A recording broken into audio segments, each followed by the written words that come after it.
place where real dialogue matters. Make some noise for that sound, man. It is time to take flight with Audio Airstrike.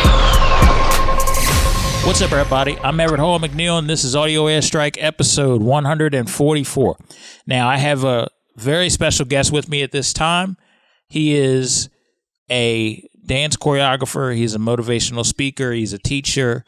He is a counselor. He's a father figure to some, and just an overall leader in so many facets. Ladies and gentlemen, with me at this time, a familiar voice on the show, Neal Carter is with us. What's going on, man? How you been? What's going on, champ? It's good to be back with you. Always absolutely, man. Always a pleasure. It really is. It really is. It's always good to see you. It's always good to see you doing well. And it's always good to catch up with you and see what else is going on. So with that being said, man, this has been a very, very trying week for those of you who have been kind of under a funk lately. It's a lot to understand. You know what I mean? It's very understandable. And I want to talk about, Neal, a project that we recently worked on that pretty much highlights this whole entire episode. That title of the title of the project that we worked on was called "Hear Our Pain," and I had the privilege and the honor of helping Neal direct it, but also being behind the camera and in the editing room. So I'm going to let you have the floor and kind of give your thoughts on your experience and also some of the creative decisions that you made to make sure that it came out the best way possible. Okay, cool. So let me just start by saying everything that we're currently facing in our country, no one is new to it. We're all aware. We're seeing it on the news. We're seeing it on Facebook. We're seeing it on Instagram. All of our social media platforms. It's in our faces, and we can't deny it. We can't get away from it. We can't stray away from it. And if you're Black in America, then it puts you right in the center of it, and you can't escape it in any way. This project, Hear Our Pain, it came about right around when, right after Breonna Taylor was killed, and that's when the project really started to come to life in my creativity and my vision. And it was because at the time I got very angry, I got very frustrated, I got very sad, very, very stressful, and I got very heavy-hearted, and I was just like, man, I got to get off of social media, I got to get away from, everything, and I gotta figure this thing out, and it's, not having the answer. I converted back to what I love to do most, what I feel that I do best, and that is create. That's dance and create choreography. And someone said to me, they said, how come you don't do more speeches? And I say, because Martin Luther King does speeches. I'm a dancer. He told his stories and he told his experiences. He stood for racial injustice the way that he knew how best. And I think we all have to learn to do that. We all have to learn to take our talents and our gifts to use them for these reasons. So that's how the project that's right around the time the project came about. And the reason it came about is, like I said before, you're seeing it. We're all living this horrible, long, drawn out nightmare. And it's painful, it's frustrating, it hurts, it's devastating. All the words you could possibly think about to name it, that's what it is. And so, we're living it, and I think that, we all know the reason for it. If you saw the project, you know the reason, and you're aware why, the project came about. But the reason why I did the project the way I did it was because it had to be done. It had to be done the way that it was done. Me being a man of faith, I tried to make sure I wasn't going out of those lines where it questioned my faith, and it was sending a hate message or a message to divide us. And I tried my best to stray away from those things. I tried my best to stay within the lines of equality and stay within, justice for those who have been, treated with the injustice in our country. And I tried to keep it around those lines. I didn't really want to highlight racism, which that plays a role, and that's practically what it's about. But that wasn't one of the things I wanted to highlight. I wanted to the overall vision was to say, hey, let's get to a place in this country where we're equal, and I want you to understand and hear the pain of the Black community. We've been crying out for so long for equality, and we're asking for equality. And hear our pain, hear our frustration, hear our anger, hear our rage, so that hopefully maybe, we can come to an agreement, we can come to some type of understanding, we can come to some middle ground to make things work for everyone in this country, and not just those who feel that they are more superior. And that's, pretty much what the project is about. It speaks to the equality side of things for the Black community. While many people didn't see it that way, it got a great response, right? It got a very, very good response. But, you always got that percentage of people who have those biases, those questions, those why this and why that, and what was this about? What was that about? I'm just going to go over just a few questions that was asked to me about this project. And one of those questions was, why did I use the N-word? Why did I blank out the cuss words? And why did I leave the N-word? Well, first, let me just say that I am I try my best to promote positivity and clean and uplifting projects. And with that, this project was totally different. It wasn't like anything I've ever done before. And I knew that it was going to be risky. I knew it was going to take for me to kind of go on a different road with this one. And so I was willing to do that because I knew what the mission was. I knew what the cause was. I knew why I was doing it and how important it was to many people. The reason I left the N-word in there was because it helped us tell the story of the Black community. And to take that word out would have done more harm, in my opinion. I see that word as nothing but pain. That word it brought us nothing but, nasty, disrespectful, hatred, you name it. That word brings us so much pain. It's a label. It is a identity that has been put on us for over 400 years.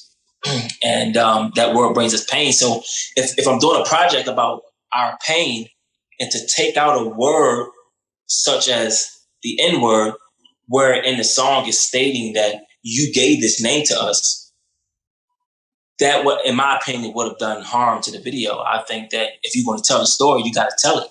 You can't sugarcoat it. You can't sidestep it. You got to say, hey, here's how we feel. Here's our pain. And let me just put it out there before you. And so that's the reason I did not take that word out. And if I had to do it again, I would leave it in because it's telling our story. That word was used against us. That's our pain. It's part of our pain. So that's one of the questions. Another question that was asked to me was, why did my character run from the police? If my character was innocent, why would my character run? I'm going to sum this one up real quick because this one here is not that difficult to figure out. The reason my character ran was because it showed and it identified the trust level that we have with the police and our communities. It showed that this young man wasn't necessarily approached by the police at the time, but the fact that the police drove up and made himself aware to the young man with all the incidents that has taken place over the years, this young man sees the police and his immediate reaction was, let me get out of here because I don't know what the outcome may be to this. I see police officer, I know what has gone down before, and I'm not about to stick around to wait for this thing to happen to me. And so it pretty much showed the level of trust and faith that we have in our system, in our police departments. That's what that was showing.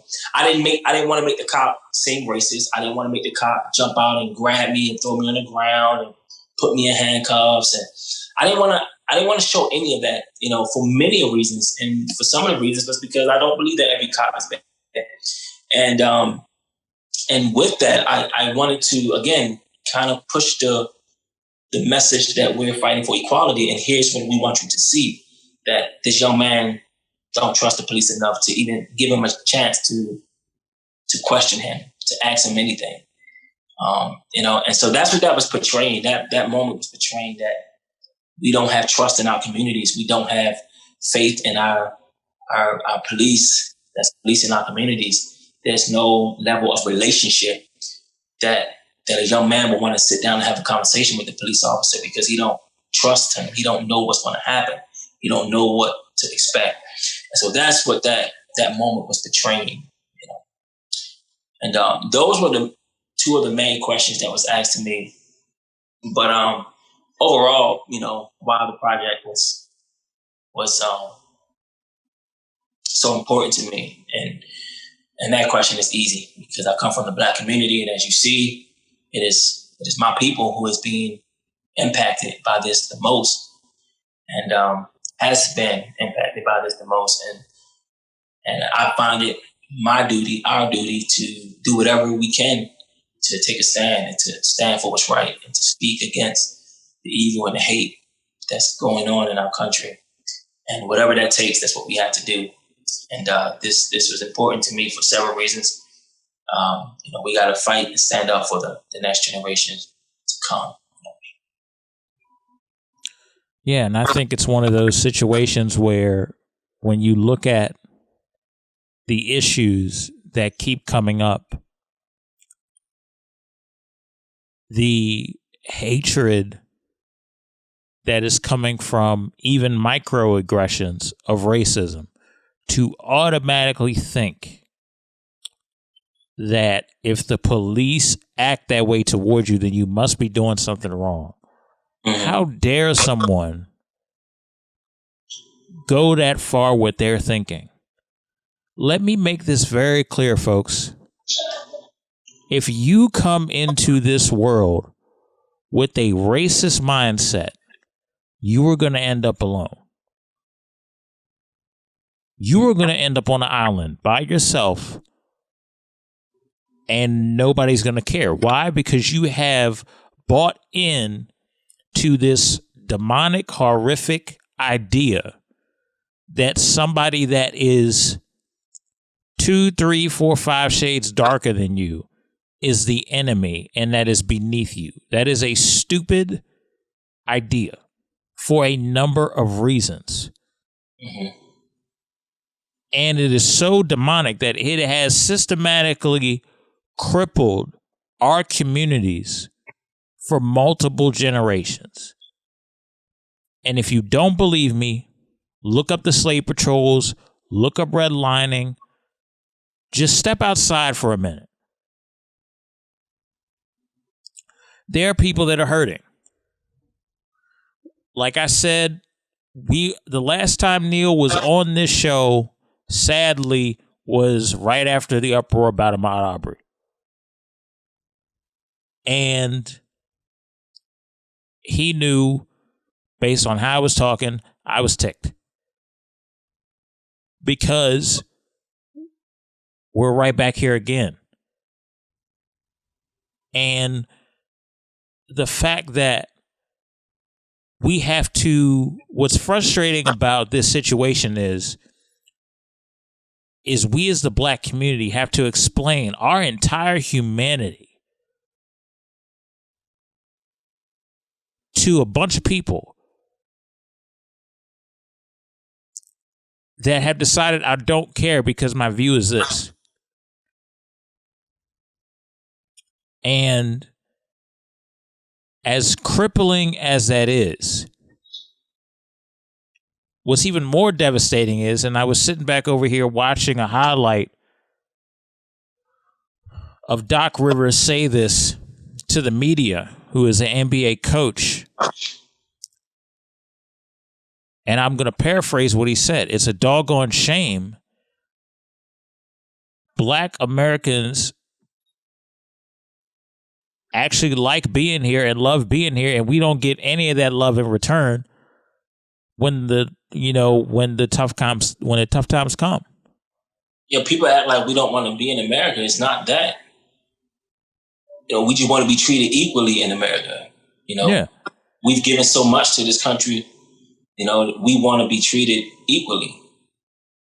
And and the misconception is, I think it's very disrespectful and wrong to tell somebody, well, if you don't like it, you can leave. First of all, you're not in any position to tell somebody who can or can't leave the country. If we went based off your ancestry, you are pretty much the last person who can say that. If we want to keep it a stack, we built this country and got breadcrumbs for it and got systematically oppressed for it. That is the reality, folks. This ain't a pity party. It's just facts. Yeah. And to not acknowledge the amount of hard work that our ancestors put together to receive breadcrumbs, and then for you to turn around and for years and call and have the nerve to insult people of color by saying they want handouts, they're lazy. You made every excuse not to listen. Now it's getting to the point you don't have an excuse. This ain't going away. People are fed up. And it ain't just black people. Yeah. It's a multitude of people. We are fed up. We're all fed up. Yeah. Yeah, that's true. And we're seeing a younger generation who's not listening to what the older generation is saying in terms of how it's right or wrong. We're seeing a younger generation stand up and say, enough is enough. We see it, we're aware of it, and it has to stop. And they're taking this thing with us, and that's what's, in my opinion, that's what's powerful, is that it's the young generation leading this thing,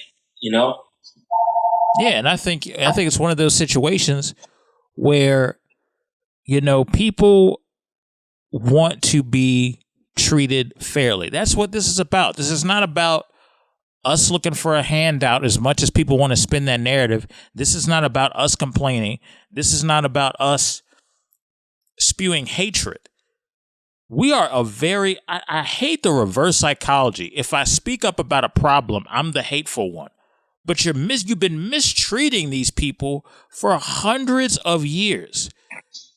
I have to deal with the fact that first of all, I have to deal with the fact that I'm African American in this country, and that no matter how nice I am, no matter how eloquent I speak, no matter how many stuff that I accomplished, there is going to be somebody out there that looks at me as less than, simply, as dumb as this sounds, because the color of my skin. It is stupid. It is wrong. It shouldn't even be an issue. Yeah. And because they don't want to talk about the issue, that they will use every excuse or take one example. And this is another thing I'm tired of, because I see this all the time. I'm tired of people, or should I say ignorant people, that want racism to stay as is and not be abolished at all. Yeah. They will turn around and use, it could be a 5-year-old boy by the name of Cannon. It can be anybody that looks like a menace to society to justify the senseless killing that we see and the senseless shooting that we see. Excuse me? Yeah. You bring the senseless shooting in Chicago up, but you don't bring up how that was another city that was redlined. People were strategically put there. Stuff to break down the community as a whole, mentally, physically, and spiritually. Liquor stores on every corner, the crack epidemic, strategically put in black communities, laws being passed to incarcerate black men. Do I need to bring up the crime bill at all? Like, these are things they don't talk about. And they leave it out to make you feel like if you're an African American, you're a part of the problem, which is totally bonkers to me, which is totally untrue. Yeah. There was stuff that was systematically put in place that doesn't get talked about, because if you talk about it, you're ruffling feathers. Well, I hate to say it, we're gonna ruffle every single last feather. We're gonna sit over there and flip every table from now, not from a violent standpoint, but through our peaceful protests, through making calls, through having one-on-ones with police officers. We are going to flip every single divisive move in order to really get change. I was talking with a neighbor of mine, and she was telling me that there are two Black Lives Matter groups within the community that me and my neighbor live in.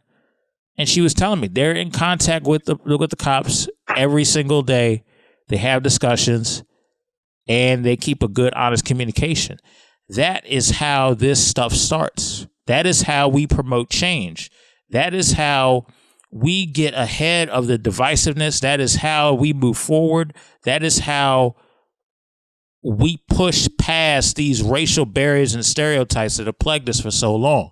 Because now you have the police officers that are willing to go as far as to be talking with the groups, not sitting over there be armored up just to look and to just protect themselves and not be open-minded and not want any kind of dialogue at all.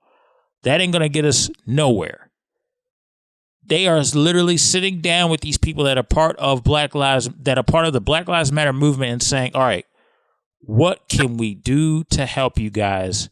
And what ways can we work together? Because we don't want to see this in our county.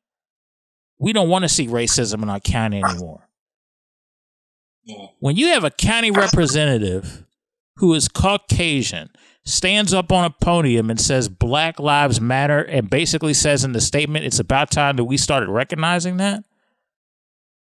I'm sorry, I'm going to say this right now, because I know there's the All Lives Matter crew that comes in and doesn't understand what that means. I'm sorry. But when Ryan Whitaker got killed by cops, I didn't see no All Lives Matter protest.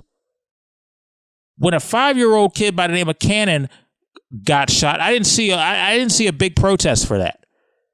Oh, and by the way, the 5-year-old's killer was caught in 24 hours, and it's been how many days have the killers of Breonna Taylor not been brought to justice? How many days have the murderers of Elijah McClain not been brought to justice? This is some of the stuff that we are fighting for. Mm-hmm. Yeah, and people don't understand it. And people. It's clear, and it's clear to see why we're upset. It's like people say, don't be upset. Why are y'all complaining? Why, y'all have it good. You guys can make it just like anybody else can make it in this country, and that's not true. And even if so, the chances for me to make it versus someone who don't look like me that's very slim to none, because we know that I won't get the benefit of the doubt. We know that I'm not going to get the upper hand in this situation, given the fact of the color of my skin. So, we always... You may not even be paid your worth. Sorry to interrupt you. You may not be paid your worth. No, that's true. That's true. But these are the things we're fighting for. These are the reasons why we're standing and why we're fighting. Police brutality is one of the most... I think police brutality is like what's beginning to be the broader picture that we're seeing. We're seeing it We're seeing it in the police system, in the police brutality that we're seeing. We're seeing it more so from that perspective, but that's not all that there is, and so many people, they think that we're just fighting that, and this thing is bigger than that. I like to think that, no matter of fact, I don't like to think that, I know for a fact that police brutality is a result of systemic racism. I think that what we're seeing and what we're witnessing with police brutality is stemmed from systemic racism. People being oppressed with the lack of opportunities to be able to make it and to survive.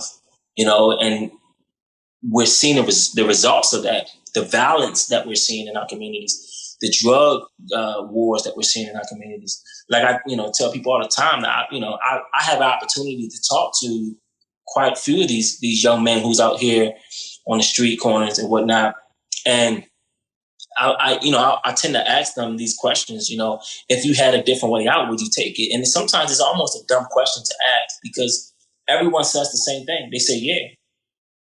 Yes, I would take the route out if I had equal opportunity to make it and to make something of myself. I wouldn't take this route. I wouldn't have gone down this path. I've gone down this path because of the system that is built to keep me here, the system that is put in place to incarcerate me, that makes my record right what it is, so that I don't get the job that I try to apply for, or I don't get to go to the colleges that I'm trying to apply for, or I don't get to do the things that I need to do to make it in this country. And it's much bigger than just the police brutality. I think the police brutality again has become the front picture. But I think that, it's in so many ways, this thing is out of hand, and it's been out of hand. And I think now it's just on full display. And again, you have people standing up and they're exposing it, and they're saying, hey, enough is enough. We're tired of it, and something has to change. And, I think that it's about time that we recognize the facts and the truth for what they are.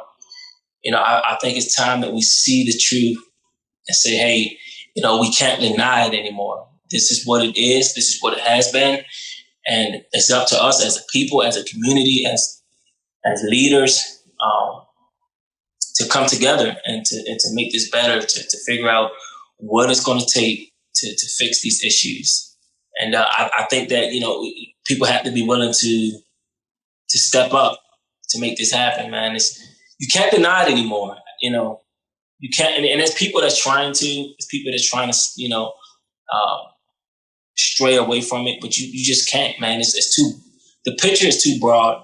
It's too broad, the picture is highlighted.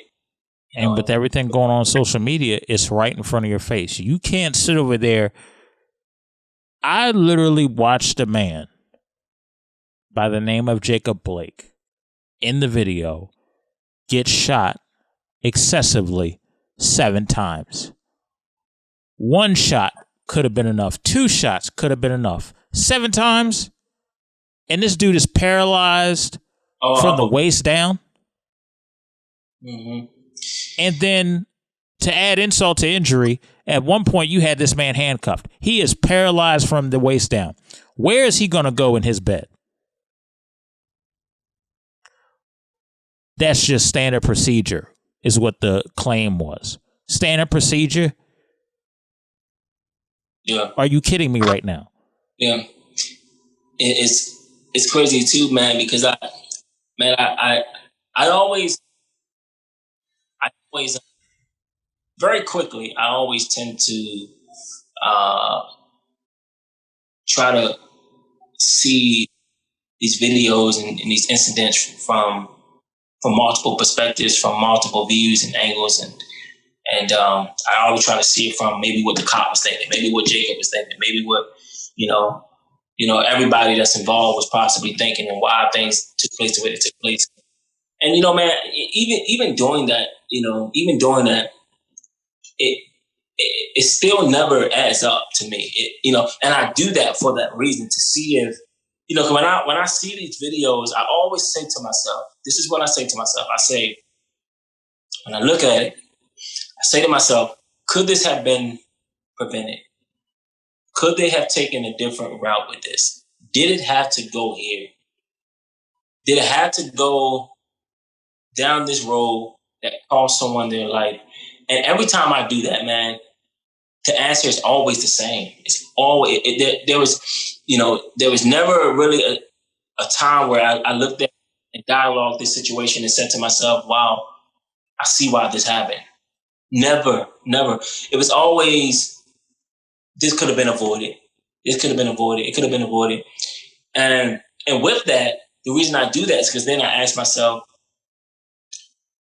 should this person have gone through what they've gone through? And the question is always, again, the same. No, because if it could have been avoided, then he shouldn't have gotten shot 7 times in the back. I had people tell me that they're trained to kill. They're trained to shoot all upper body. The goal is to straight upper body. I don't know how true that is. I would like to think that is 100% wrong.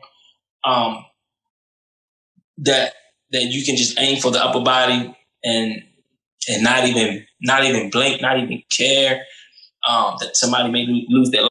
There has to be a different route. There has to be a different way. There has to be some different training put in place that people don't lose their lives in these incidents. That shouldn't be the end game. I shouldn't have to look at a video and say to myself, could this have been avoided? And when I'm able to say yes, this could have been avoided, yet it's too late, because the person's life is stripped from them. That should never be, man. It's something has to be different. Something has to change. Something has to be, some type of training has to be put in place so that this don't continue to happen this way, man. We're watching it happen to the same group of people, and we're furious, man. We're frustrated, we're angry, man. Sometimes, man, I don't even know the words to say, man. Like even now, sometimes, I just don't even know some of the words to put into place to explain the rage and the frustration, man. And then people tell us how to respond, how to conduct ourselves, how to act, what to say. But when we get shot dead, there's almost like radio silence, and then they try to justify it. Like and I'm going to be very frank here. If you got a problem with what I say on my podcast at all about this issue, you can feel free to leave. You can unsubscribe. You can do whatever you got to do, because as an African American, I am tired. And the other day, I thought you were about to say the other thing, but go ahead and finish. No, I ain't going that far. But I said what I felt, and I ain't taking it back what I said on that one other post too. My thing is that I'm tired. I've had extreme patience since Trayvon Martin. I'm tired of saying the same doggone thing over and over every time this happens. And for people that say, but, no, there is no buts. Yeah. You want to justify a small, teensy-weensy point to a big issue that has been there for years. This is a problem. The lack of humanity is a problem. The lack of empathy is a problem. The fact that we have to sit over here and have this conversation. This wasn't too long ago. We had a similar conversation when Ahmaud Arbery got killed, and when news broke about that. We did a whole episode on it. Mm-hmm. Yep. We did a whole entire episode, and I had to sit over there and I had to look at his face and him look back at me and go, here we freaking go again. And I'm going to be honest with you, and I'm going to say it before and I'll say it again. Those of you who have been allies, those of you who have stood in the gap and have spoken out on social media about what is wrong and have stood in the face of ignorant people on social media and said your piece boldly, I appreciate you for standing with us. But let me make it very clear. There are some ignorant idiots that just go on there and just look for an argument and look for an opinion. They just look to put their opinion down. They don't care nothing about change. They don't care nothing about actually helping out and actually getting clarity. They just want to put their freaking opinion out there. Do me a favor. Do me a favor to the people that are doing that. The closed-mindedness, the lack of empathy, the lack of humanity you show, do me a favor. Shut up. This conversation ain't for you. Point blank, period. This conversation is not for you. I'm not going to waste my breath, and I'm about to be 30 in a few months, for you to sit over there and slap my entire community in my face. You going to sit over here and piss on me and tell me it's raining, and then it's my fault for it's raining? Because that's literally how, you see how stupid that sounds? That's how I feel when I hear people with these little if he just complied, I bring up Philando Castile that did everything by the book of comply, he's dead. Tell the family that he should have complied, since you want to tell me. I mean, what are you going to say about Breonna Taylor, who was asleep? She didn't have a chance to comply or do anything. She was, she wasn't even supposed to. They had the wrong house.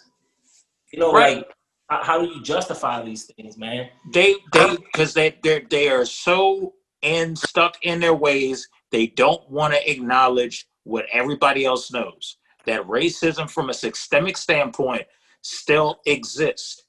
And let me tell you something.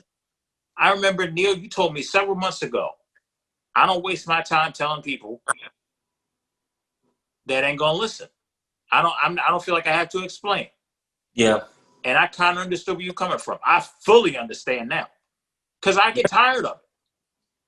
I put a post up. Sorry to cut you off, man. I didn't mean to be rude, but I'm kind of in my rant. I put a post up and 100 comments. And then sure enough, there's somebody in the comments saying ignorant stuff. Do yourself a favor. We ain't friends no more. We ain't cordial. We ain't even got to speak. Don't DM me. I'm not going to respond. You showed how ignorant you were and kept it going in several comments. Then want to get in my DM then you want to sound remorseful in my DM. The heck you in my DM for?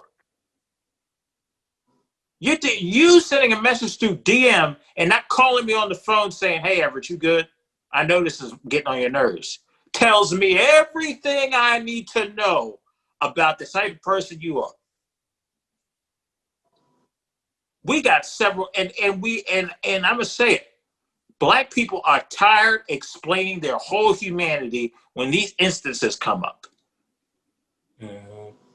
Yeah, it's exhausting. It should be about how you present yourself. I present myself as a black king that's proud of his heritage, but respects everybody where they come from. Point blank, period. Neal does the same. We ain't represent ourselves as thugs, as much as you want to call us that. I'm at the point now where if you're that ignorant and closed-minded, it's one thing if somebody's trying to get answers to better understand and it's actually truthful and it's actually heartfelt, like, hey, I don't know exactly what you guys are going through. I just don't, because I never had to go through it. Can you guys just explain it to me? I'm not here to judge. If they come at it like that, fine. I have no problem taking the time and having them understand because they're open. If you ain't like them and you just want to nitpick and pry, I don't got time for it, period. I've been too black for too long, and I'm 30 years old, and I'm tired of going back and forth with people that ain't doing a doggone thing for change. They ain't. They ain't going to get out their house and protest. They're not going to make the phone calls. They're not going to sit over here and stand with you. I've said it. I said it in a post on video, which is something I rarely do on Facebook because I come over here on my podcast and I dish out everything that I'm passionate about. I said in that video on that post that we have to stop going back and forth with people that don't have our best interest. It's a waste of your time and your energy. These people are bloodsuckers when it comes to energy, man. It ain't worth it. It ain't worth it. Nobody's got time for this level of ignorance with everything going on in 2020 that has gone on in 2020. People are losing jobs. They got to figure stuff out. They've had to adjust the quarantine issues, the new normal that we are in. You have to be a certain step away from somebody. And on top of that, the racial injustice that we're still fighting to the point that we don't give a damn about COVID. We have to step out and stand up for change and risk getting COVID. And we're willing to risk getting COVID to do it. I'd rather walk with 200, 500 people deep, if that means it's for change, than to be cooped up in the house and just keep seeing this stuff go on. But some of these people that are just look for an argument, just want to be ignorant. And I don't even want to give them the spotlight anymore. They just need to move. You just, at this point, if you ain't got nothing to say that's actually going to help the movement, shut up.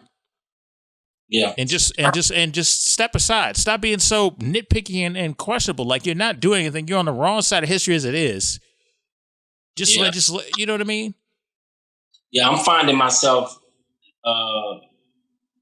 distancing myself from those conversations where it's just ignorance. It's not a lack of understanding and knowledge on what's going on, and it's not a will to educate themselves. Those conversations I'm straying away from. As you stated before, man, we have to, as we fight for this, as we fight for justice and equality, we have to also protect our own mentals, and we have to protect our own health. And sometimes that means we got to make some choices, some decisions to distance ourselves from some people and some conversations that we're frustrated and tired of having, feeling like we're repeating ourselves and feeling like it's not sinking in. And then these people say they want to talk, but they only want to voice their opinion. That turns to an argument. Those conversations, man, I distance myself from those. I have conversations with the ones who say, you know what, Neal, I really don't understand. Can you help me? Can you explain? Can you tell me what was your experience? What has been your experience? And tell me more about the Black community and what you guys are going through. When they genuinely want to learn and be educated, then I'm all open for conversation. But when it's just people want to voice their opinions, they can do that elsewhere. Them and their friends can get together and they can voice their opinions in the backyard, in a barbecue, drink some beer. Look.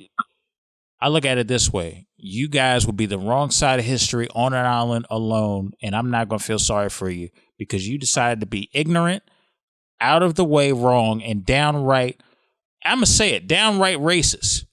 There's a lot of underlying problems right there. Yeah. Neal's trying... Neal is a nicer person than me. My kindness has ran out for crap like this. Like that's just where I'm at. Like I'm speaking up for you, Neal, on this regard. We both, as two proud brothers that have turned around and that have helped a lot of people that look differently from us, and we're not walking around being racist. We are sick and tired of dealing with the issues and problems that you guys decide to conjure up when you don't want to find a solution on why another African American is getting killed at the hands of police or just being discriminated against in general. You always want to point the finger at us when there is 3 other fingers pointed back at you for your divisiveness. And we are tired of it. And speaking of being tired of it and actually using our voices from a peaceful standpoint, the March on Washington. 57 years ago, Dr. Martin Luther King did the March on Washington, and he said, I have a dream. 57 years later, we are still fighting for that dream of equality. Due to the ignorance that has been passed down, sadly, from one generation to the next. And when I sit over there, and I'm tell you one thing, and Neal, feel free to chime in whenever you want. I don't want my rant to kind of scare you, be like, oh God, he's going off again. Yeah, I've heard it. I've heard it before, man. I understand. You're used to me now. The issue that I have is this, man, to turn around and see the number of black families, the number of black mothers and fathers that were standing up near the Lincoln Memorial, and to see them talk and stand in the gap for their fallen son or daughter. It was heart-wrenching to me, because I wouldn't want that pain on my mom. I wouldn't want that pain on my family. So it was tough to watch at times, because here we are again. 57 years later, we're at the same place where Dr. King had that tremendous march. Where, truth be told, I wish 57 years ago that was the end of it back then. But hey, here we are again. Mm-hmm. And I hate to say this, until we take this seriously. When I say we, I'm not talking about black people. We know how serious this is. The black community is well aware of how serious this is. Until we as a nation as a whole acknowledge that there is a big problem and that we need to put policies forward that stops this. For example, if a police excessively shoots somebody of color and there is very, very, very vivid evidence of a hate crime, automatic jail time for life. There ain't some reasonable doubt, or because you're a cop, there's probable cause. No. You are going to jail right after that. There's no ifs, ands, or buts. And look, and here's somebody's going to go, well, Everett, you have to understand that some people, let me tell you something. There are crappy criminals in every single race. Don't dare play that game with me on this show. Yeah. Don't dare play that game with me on this show. Yeah, they tend to highlight. They sure do, but they don't highlight the number of white. You don't see me highlighting a bunch of white people that sit over there and do school shootings. You don't see me being divisive like that. If I threw that up in somebody's face right now, I would be called dead wrong. But apparently, it's justifiable when it comes to African Americans. And the reason why I'm so passionate about this, and I'm very outspoken about this, is because I've been upset about this for a long time. Jena 6. And that was back in 2006. My mom has been upset way before freaking Rodney King. She's been upset. You know, I mean, my goodness. My mom was a little girl when Dr. King got killed.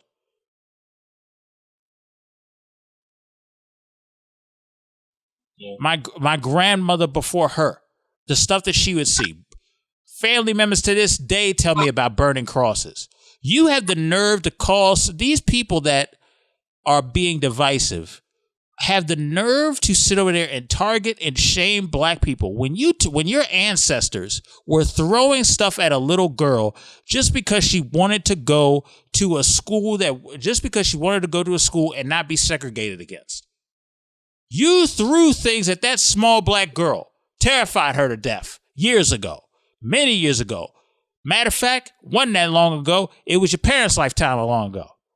That's how close it was. They threw things at her. They cussed at her. They spit at her while she was trying to get her education at a predominantly white school. Family members to this day remember the church that they went to and still remember the burning crosses left by the Ku Klux Klan. And let me tell you something. Some of these people that I speak of are 60-some years old, 70-some years old. We're only one lifetime away from this stuff. It ain't been that long. Mm-hmm. What happened to Jacob Blake and stuff like that, the fact that there was national, global protest for the George Floyd incident and other incidents after that, and then even after that, for cops to turn around and shoot this brother 7 times excessively, tells you the lack of apathy and the lack of humanity in this country. And let me tell you something. When Ryan Whitaker got shot by cops, I was just as pissed as George Floyd, so don't play that game with me. You want to pick and choose and get selective outrage when you see this stuff happen. I was getting pissed off when I saw white people getting shot down just as much as blacks. Yeah. So play that game if you want me to, because there's footage. I've seen footage, and I hate to say this, I've seen footage of people that are Caucasian look at a cop straight in the face and said, "I'll kill you." That cop has enough restraint still not to pull the trigger. But I'm defenseless. I have no gun. I've seen other videos. And this is why we're frustrated, because we looking at that situation and saying to ourselves that we know for a fact that if that man was a black African American, he would not have been standing there that day. He probably wouldn't have made it home, and chances are he would have been shot, and the trigger would have been pulled. And these are the things that we're fighting. These are the reasons why we're frustrated. These are the reasons why, we're not saying that it's right that any community of people do the things that they do. It's wrong. We're not saying that it's right, but we are saying these arrests shouldn't turn into murders. It shouldn't turn into killings. It shouldn't turn into these things. We should be treated the same way. If I do something wrong, arrest me the same way you would arrest a white man. Don't arrest me any differently. Don't kill me. Treat me the same way you would treat the next person. And these are the things that is frustrating. To see a cow shoot several people and then walk right through a crowd of police cars and not once be stopped and asked any questions. I had a buddy last night talk to me about that, and I told him, I said, there was a lawyer who broke this story down. And he stated a lot of facts. He stated a lot of facts and made a lot of sense. And I told, my buddy asked me, he said, "Hey, Neal, what did you think about this?" And I told him, I said, well, the way this lawyer broke it down, it sounds great for Kyle in the courtroom. But for us, we always convert back to the system. And where the system continues to fail us, and by them allowing this young kid to walk the streets with his AR-15, and illegally, by the way, and do what he did, the system that's fails us, man. It has failed us again.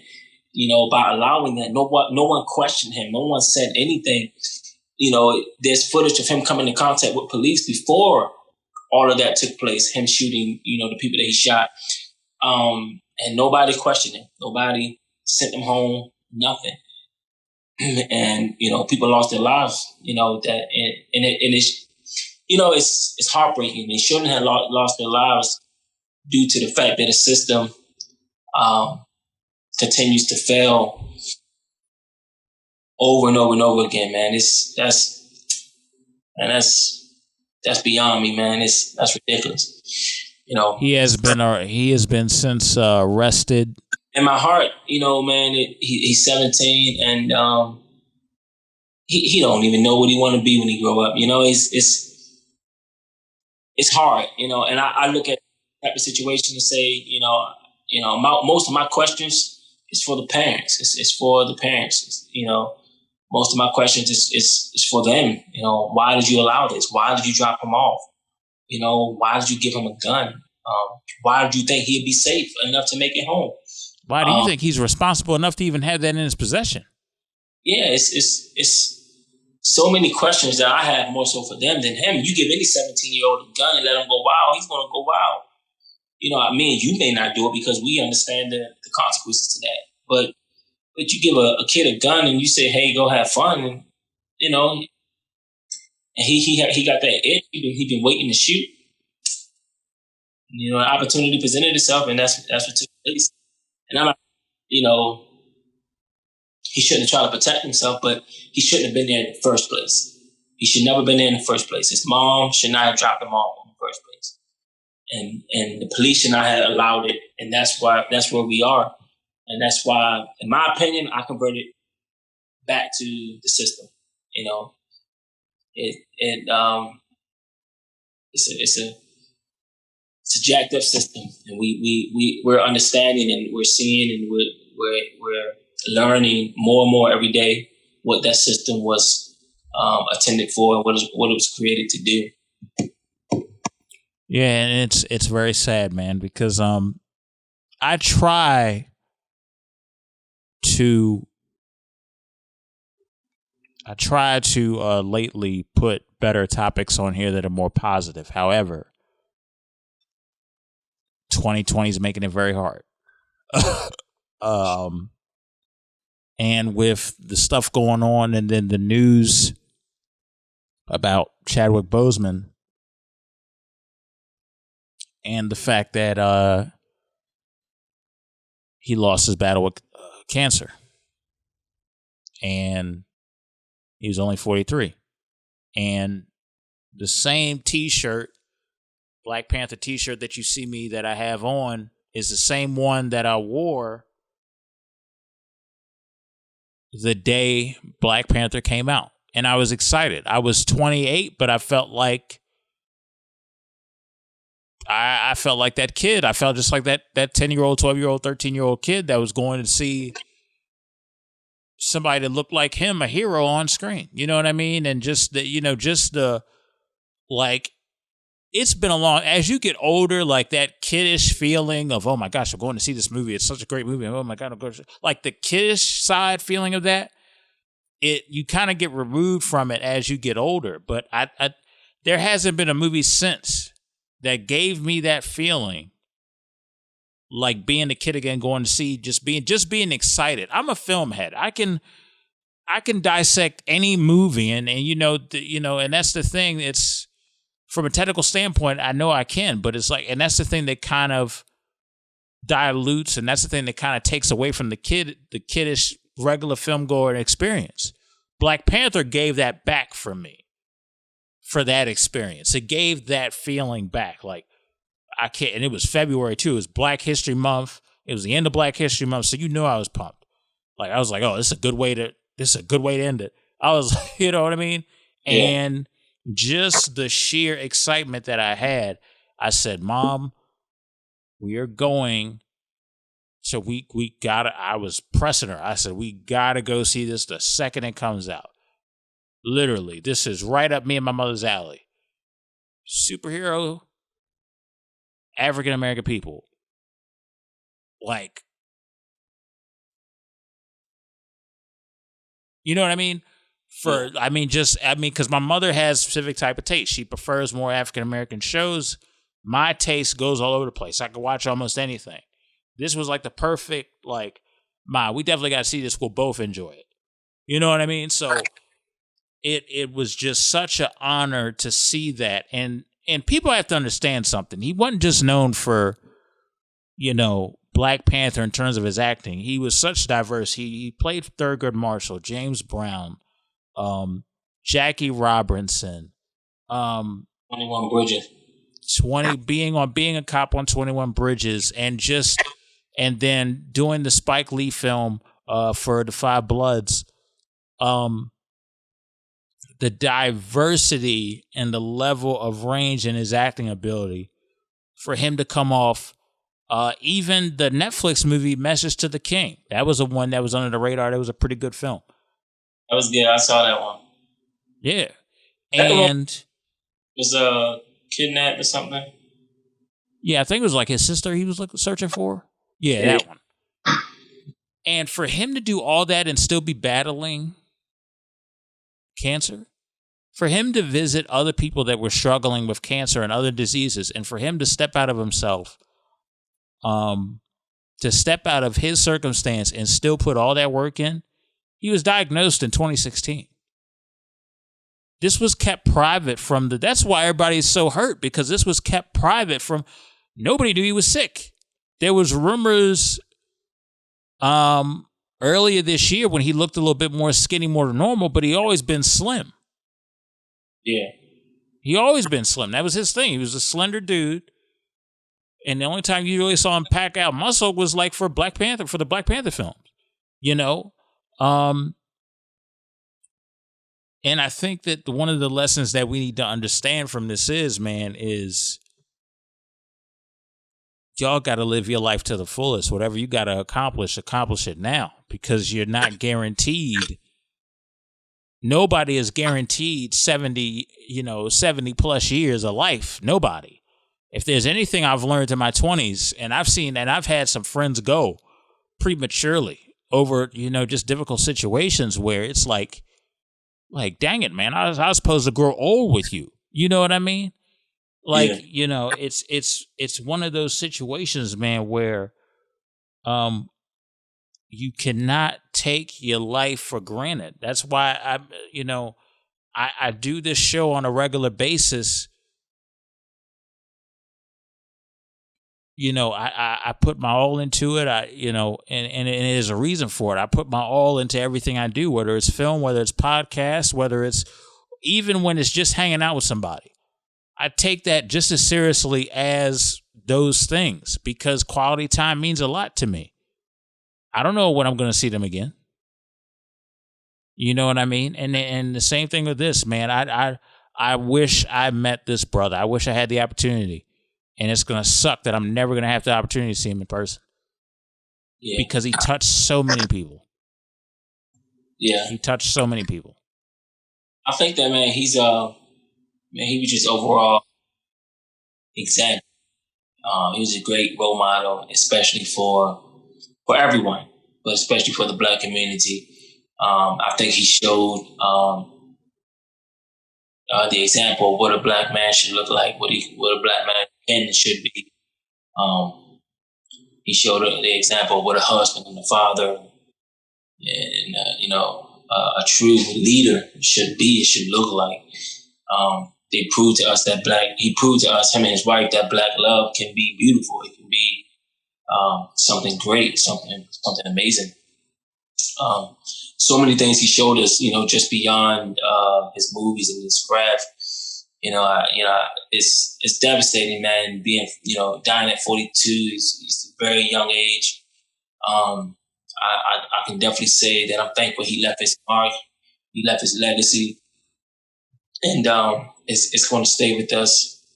Honored to say that I've been able to see just about all of his movies.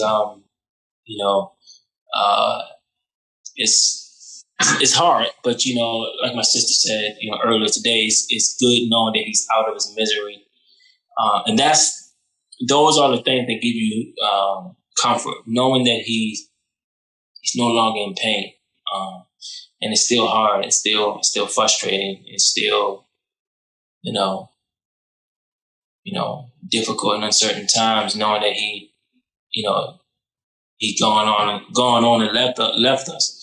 But knowing that he's not in that pain anymore, it's where you find comfort, knowing that he's okay. But man, he was very highly outspoken in his faith. He never really strayed away from talking about God. He was very, very stand up about that, man. It's just a lot about him that I really liked. I really saw the humility in him, and it's sad to see him go, but it's okay knowing that he's out of his misery, man. He's out of that pain, and we pray for the family. We pray peace and strength over the family in this difficult time for them, and yeah, man. His movies been inspiring. They've been great, man. It makes me want to go back and watch them all now. Yeah, man. He had such poise and carried himself like a king way before the role, and he had a confidence about him that was there, but he walked so humbly. And I'll say this, and I'm not saying this just because the man is gone. He will go down as one of the most humble, talented spirits to ever step into Hollywood because of just how he carried himself. Take all take all the accolades away and just look at how the brother took care of himself, but also how he acted. You never heard any crazy stuff about him. He always kept his mind focused on the mission of what he wanted to do. And he was just real chill and cool. You never had to worry about him. You never had to worry about any like crazy stuff going on with him, man. He was way more mature beyond his years, man. And the fact that he's only 43 and this happens, it's sad. I'm thankful that he knew God. I'm thankful that he's in a better place. I'm thankful that he's in God's arms now. You know, I'm thankful that the legacy and the moments that he gave us was something to behold, man. It was something. It gave you something to be excited for. Every time he came out with a movie, it's like, oh, yeah, we gotta check this out. Or yeah, we gotta definitely check this out. Or he's doing an interview. Yeah, man, let's listen. Like his interviews were shared just as much as his movies because he was just so insightful, so in tune with the humanity side rather than the hoopla of Hollywood. And that sticks out. Real people are always going to stick out. And Chadwick Boseman was as real as it gets. So rest in peace to the king. Chadwick Boseman, you will always be a superhero in our eyes in more ways than one. And we definitely appreciate everything that you left for us to enjoy still. And you will definitely go down for years to come as a legend. And man, I was scrolling through Twitter and to see a picture of him and Kobe standing there, it just, and they looked happy and everything. It just like for them to both be in their 40s and you think, I mean, it just feels weird because you think both of them should be here continuing whatever they're doing. And who knows what conversations they had. Who knows? They could have collabed together on something if they had the chance. You know, we never know. We're never going to know. And who knows? It may be just one of them things where they're collaborating in a different way in heaven. So, you know, I just want to, my thoughts and prayers with the family, man. And this was rough. I was shocked last night. I was shocked. Me too, man. I was eating and I lost my sight. Yeah. Yeah, man. It's tough. But yeah, definitely, man. Definitely. So with that being said, I just want to, before I close, I want to give a moment of silence for about like 5 seconds to the legacy, the legend, the man, Chadwick Boseman. We thank God for sending this talented and gentle spirit into our lives. Whether you saw the movie of his, an interview, or met him in person, this man didn't need the title of a king because he walked like one. And we just want to give a moment of silence to him at this time.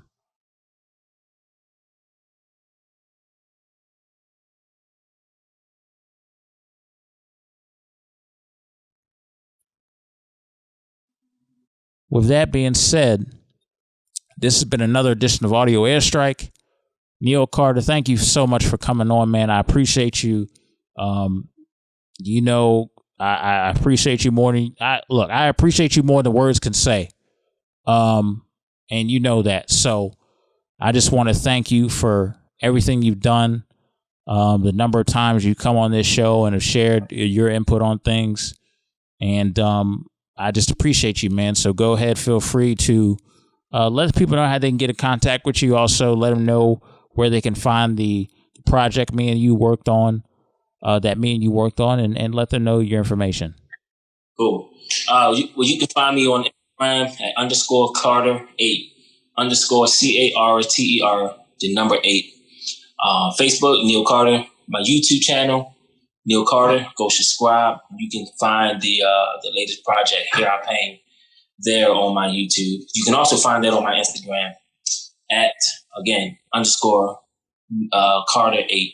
Carter, the number 8. Thank you, Everett. Thank you for having me. Appreciate you, brother. It's always a pleasure talking to you. Always a pleasure, feeding off of each other's energy just trying to encourage each other, encourage others, and kind of, press through in these uncertain and difficult times.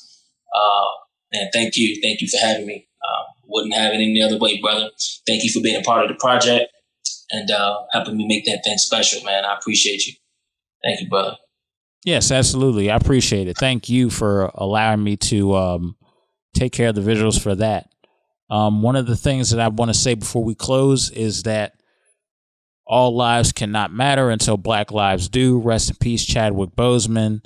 And we are pulling for Jacob Blake that he recovers in the best way possible. We also have our hearts and minds with the families that did not get the chance to see their son or daughter fight for their lives as well. So the family of George Floyd, Ahmaud Arbery, Trayvon Martin, Tamir Rice, Sandra Bland, and many other names that I don't have in front of me. Breonna Taylor, of course, your hearts, our thoughts and prayers are with you guys as well. This is a difficult time for all of us. And if you have a heart, if you have a sense of humanity and empathy, you will understand why our hearts are heavy. But we will continue to use the light that God gave us. We will continue to use our voices to promote change, because that is what this is all about. With that being said, this is another edition of Audio Airstrike. Until next time, everybody, y'all take care. Have a blessed one.